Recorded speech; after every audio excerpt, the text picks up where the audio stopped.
Good morning. My name is Sagar.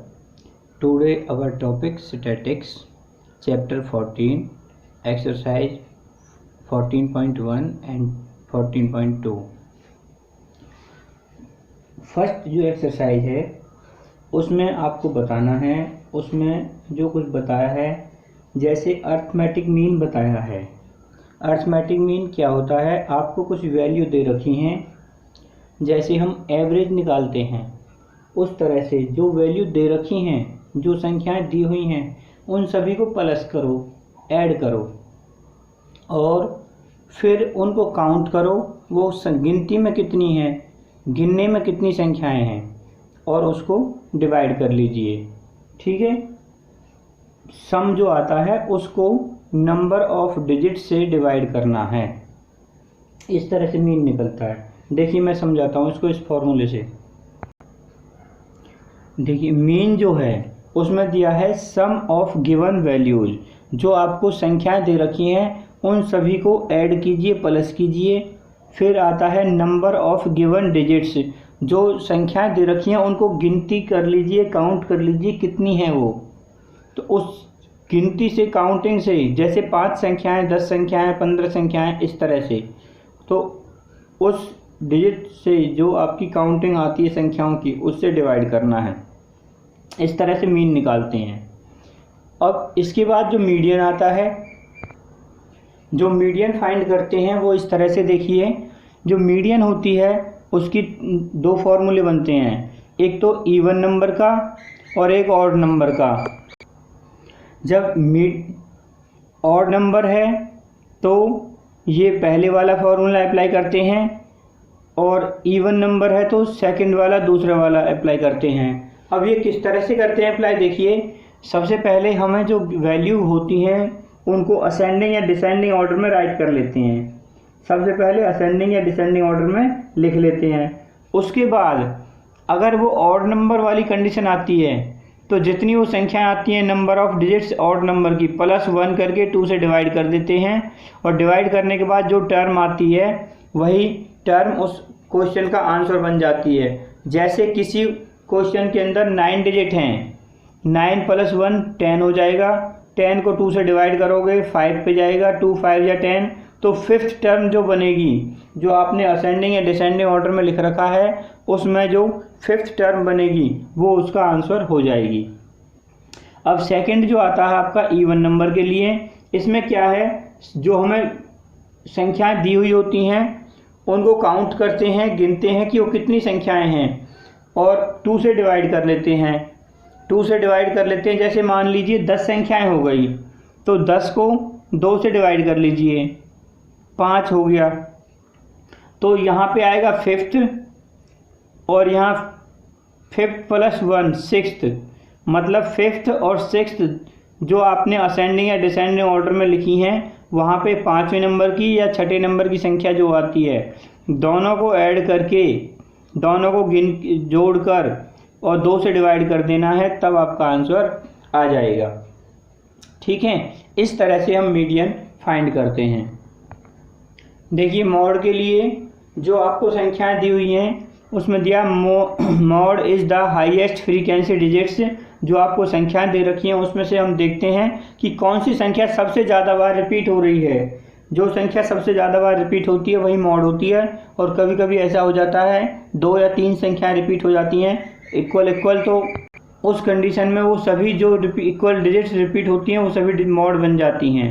ठीक है, अब देखिए क्वेश्चन एक्सरसाइज के, जो आपकी 14.1 एक्सरसाइज है उसमें जो पहला क्वेश्चन है उसमें दे रखा है given 5 examples of data that can you collect from your day to day life. जो आप अपने डे टू डे लाइफ में डाटा कलेक्ट करते हो उसके बारे में कोई 5 एग्जाम्पल दीजिए। जैसे आप अपने घर के अंदर कितने फ़ैन हैं उनको काउंट कर सकते हैं, कितने बल्ब लगे हुए हैं, अपने स्कूल के अंदर आपकी क्लास में कितने बच्चे हैं, कितने स्टूडेंट्स हैं। तो इस तरह से जिस चीज़ को आप काउंट कर सकते हैं और जो आपकी डेली लाइफ से जुड़ी हुई है, तो उस चीज़ के बारे में आप अपना कोई भी एग्जाम्पल लिख सकते हो। ठीक है, आपके स्कूल के अंदर आपकी क्लास में बच्चे कितने हैं, आपकी क्लास में फ़ैन कितने हैं, ट्यूबलाइट्स कितनी हैं, आपके घर में फ़ैन कितने हैं, गाड़ी कितनी है, बाइक कितनी है। तो इस तरह से अपनी डेली लाइफ से जुड़े हुए कोई भी आप अपने 5 एग्जाम्पल्स राइट कर सकते हैं। ठीक है, इसके बाद आता है आपका सेकंड क्वेश्चन। सेकंड क्वेश्चन में जो पूछा आपसे वो है प्राइमरी डाटा और सेकेंडरी डाटा। प्राइमरी डाटा क्या होता है? प्राइमरी डाटा क्या है? प्राइमरी डाटा वो है जो आप अपना डाटा आसानी से कलेक्ट कर लेते हो, देख लेते हो, जिसको आप काउंट कर सकते हो, जो आपकी डेली लाइफ से जुड़ा हुआ है। इस तरह का डाटा जो होता है वो प्राइमरी डाटा होता है, आसान तरीके से जिसे आप कलेक्ट कर सकते हैं। ठीक है, जैसे ये हो गया आपके क्लास में कितने स्टूडेंट्स हैं, number of students in your class, ये प्राइमरी डाटा है। ठीक है, इसके बाद जैसे है number of fans in our schools, आपके स्कूल में कितने फ़ैन हैं, ये भी आपका प्राइमरी डाटा आता है। तो इस तरह का डाटा जो आपकी डेली लाइफ से जुड़ा हुआ है उसे बोलते हैं प्राइमरी डाटा। और सेकेंडरी डाटा होता है, सेकेंड जो उसका पॉइंट है वो है सेकेंडरी डाटा। तो वो क्या है, जैसे ये फर्स्ट हो गया और ये आपका सेकेंड हो गया। तो सेकेंडरी डाटा क्या है? सेकेंडरी डाटा इस तरह से है, जैसे इलेक्शन होता है तो उसका रिजल्ट हमें टीवी के द्वारा बाद में पता चलता है।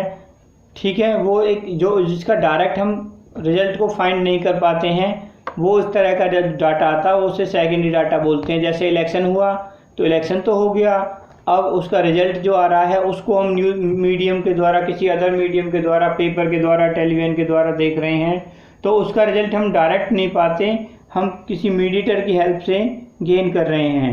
ठीक है, तो इस तरह का जो डाटा होता है उसको सेकेंडरी डाटा बोलते हैं। अब हम सेकंड एक्सरसाइज करते हैं। सेकंड एक्सरसाइज में फर्स्ट जो क्वेश्चन है उसकी टेबल दी हुई है, इस तरह से हमने टेबल बना लिया और उसमें फिर क्वेश्चंस दे रखे हैं। मोस्ट कॉमन ग्रुप कौन सा, ये कोई ब्लड ग्रुप हैं, उनकी फ्रीक्वेंसी दे रखी है। तो मोस्ट कॉमन इसमें जो सबसे ज़्यादा हाईएस्ट फ्रीक्वेंसी 12 है, तो ये है ओ ग्रुप की, तो मोस्ट कॉमन सबसे ज़्यादा ओ ग्रुप हो गया। इसके बाद कहता है रेयरेस्ट होता है सबसे बेकार, तो जो है ए बी उसका है 3 फ्रीक्वेंसी, तो सबसे कम है ग्रुप ए बी जो है इसकी फ्रीक्वेंसी। सेकंड जो क्वेश्चन था उसमें इस तरह की टेबल बनानी थी, टेबल बना के और ये टैली मार्क्स राइट करने हैं और ये फ्रीक्वेंसी राइट करनी है। ठीक है, सेकंड क्वेश्चन ये था आपका बस। और उसमें नेक्स्ट देखिए, जो नेक्स्ट क्वेश्चन है उसमें भी आपको इस तरह की, यानी क्वेश्चन नंबर 6 है ये, इसमें एक टेबल बनानी है। उसमें दिया है नंबर ऑफ हेड्स पूछा था और उसकी फ्रीक्वेंसी दे रखी है। ठीक है, सेकंड एक्सरसाइज है, जो अदर क्वेश्चन है उन्हें वैल्यू दे रखी हैं और उनसे ही रिलेटेड नीचे क्वेश्चंस पूछे गए हैं। तो आप वैल्यू देखकर बुक में से और क्वेश्चनों के आंसर दीजिए, और आपको कहीं कोई प्रॉब्लम आती है तो आप मुझसे मैसेज कर देना या पूछ लेना। ठीक है, आज के लिए इतना ही। Okay, thank you, have a nice day.